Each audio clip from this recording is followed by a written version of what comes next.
ఈ ఆలయంలో ఎన్నో ఏళ్లుగా ఆయన ఇక్కడే పనిచేస్తూ ఆ పూజలు నిత్యం పూజాధిక్యాలు నిర్వహిస్తున్న అయ్యవార్లు అర్చకులు మన మణికంఠ గారు మనతో పాటు ఉన్నారు. ఆయన అడిగి ఈ ఆలయ విశేషాలు మరింత తెలుసుకుందాం. సో నమస్కారం మణికంఠ గారు.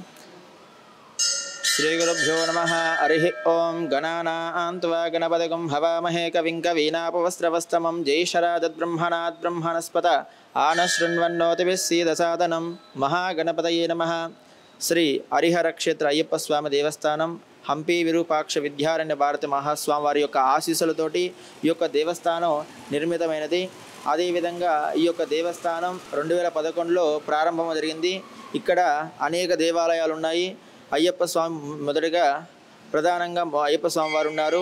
అదేవిధంగా స్ఫటికలింగేశ్వర స్వామి, మోక్ష గణపతి, పార్వతీ అమ్మవారు, తర్వాత గురుదత్తాత్రేయ స్వామివారు, సుబ్రహ్మణ్య స్వామివారు, తర్వాత సత్యనారాయణ స్వామివారు, క్షేత్రపాలక స్వామి అయినటువంటి ఆ యొక్క ఆంజనేయ స్వామివారు, మాలికావృత అమ్మవారి యొక్క దేవస్థానం ఉన్నాయి.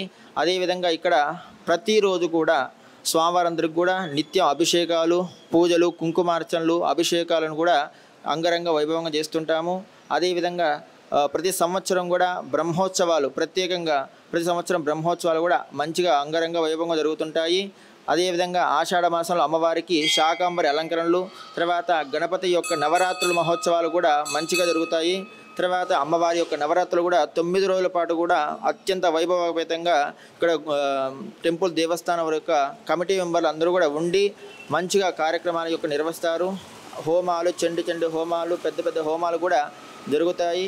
తర్వాత అయ్యప్ప స్వామి యొక్క ప్రత్యేకమైనటువంటి శబరిమల క్షేత్రంలో ఏ విధంగా చేస్తారో అదేవిధంగా ఇక్కడ కూడా ఆ యొక్క శబరిమల తంత్రి గారిని అక్కడ నేర్చుకున్నటువంటి యొక్క తాంత్రిక విద్యనే ఇక్కడ కూడా స్వామివారు వచ్చి ఇక్కడ స్వామివారికి 41 రోజుల పాటు కూడా దీక్ష నవంబర్ 16వ తారీఖు నుంచి డిసెంబర్ 27వ తారీఖు వరకు కూడా మండల దీక్ష ప్రకారంగా స్వామివారి యొక్క మాల ఇక్కడే మాలధారణ వేసుకొని విరుముడు కట్టుకొని ఇక్కడే సమర్పణ చేసుకునేటట్టుగా ఏకశిల పదునెట్టాంబడి యొక్క ఏర్పాటు చేశారు. ఆ దీక్షా సమయంలో ఇక్కడ స్వామివారికి చాలా అంగరంగ వైభవపేతంగా పడి పూజలు, ఇంకా కలిసి పూజలు, చాలా అనేక రకాల పూజలు జరుగుతుంటాయి.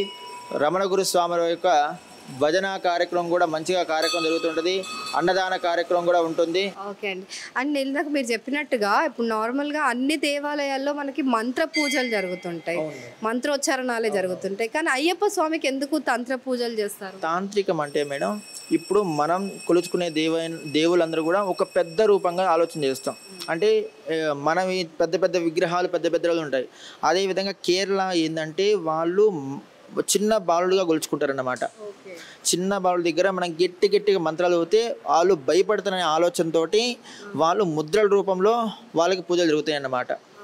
అట్లా ఆ విధంగా స్వామివారికి చేస్తుంటారన్నమాట. ముద్ర రూపంలోనే మంత్రం ఉంటుంది, ప్లస్ దానికి పాటు తాంత్రిక విద్య కూడా ఉంటుంది అన్నమాట. మంత్రం కన్నా తంత్రం ఇంకా అద్భుతంగా ఉపయోగపడుతుంది అన్నమాట. శక్తి ఇంకా ఎక్కువ ఉంటుంది అన్నమాట. అట్లా అది. సో అలా మనం మంత్రాలు జపిస్తేనే ఒక అట్మాస్ఫియర్లో ఆ పాజిటివ్ వైబ్ అనేది వస్తుంది. అలాంటిది వాళ్ళ ముద్రలు పెట్టి ఆ తంత్రాలతోటి తాంత్రిక విద్యతో కూడా ఒక పాజిటివ్ ఎనర్జీని క్రియేట్ చేస్తారు టెంపుల్ మొత్తంలో కూడా. సో ఈ టెంపుల్లో హంపి కేంద్రంగా ఉంది కదా, హంపి విరూపాక్ష స్వామివారి యొక్క అంటే ఇక్కడ హంపి పీఠాధిపతి అయినటువంటి హంపి విరూపాక్ష స్వామివారి ఇక్కడ 6 నెలల పాటు ఉంటారు. మన టెంపుల్లోనే పీఠం ఉంది కింద. ఆ పీఠంలోని స్వామివారు ఉండు ప్రతి ఒక్క కార్యక్రమం కూడా ఆయన యొక్క ఆధ్వర్యంలో జరుగుతుంటుంది. ఆయన ఏది చేయాలన్నా, గుడిలో ప్రతి ఒక్కటి చేయాలన్నా కానీ, ఏ బ్రహ్మోత్సవాలు చేయాలన్నా, గణపతి నవరాత్రులు కానీ, అమ్మవారి నవరాత్రులు కానీ, ప్రతి ఒక్క స్వామివారి యొక్క జరిగేటువంటి ప్రతి కైంకర్యం కూడా స్వామివారి యొక్క స్వహస్తాలతోటి స్వామివారి యొక్క ఆధ్వర్యంలోనే జరుగుతుంటుంది అన్నమాట. అది సూపర్ అండి. అంటే మనం ప్రతి ఒక్క దేవాలయాన్ని వెతుక్కుంటూ వెళ్లకుండా సకల దేవతలు ఒకే ఆలయంలో కొలువుదీరున్నారనమాట. సో అద్భుతమైన ఆలయం. సో చూశారు కదా. సో భాగ్యనగరంలో ఇలాంటి ఒక అద్భుతమైన ఆలయం ఉందని చాలామందికి తెలీదు. ఇక్కడ తెలిసిన వాళ్ళు మాత్రం రిపీటెడ్గా వస్తూనే ఉంటారు. ఖచ్చితంగా మీరు ఇప్పటి వరకు ఈ ఆలయాన్ని కనుక దర్శించుకోకపోతే మాత్రం చాలా మిస్ అయినట్టు. ఒక్కసారి వచ్చి దర్శించుకుంటే ఈ అద్భుతమైన ఈ అట్మాస్ఫియర్ని మీరు కళ్ళారా చూసి తరించవచ్చు.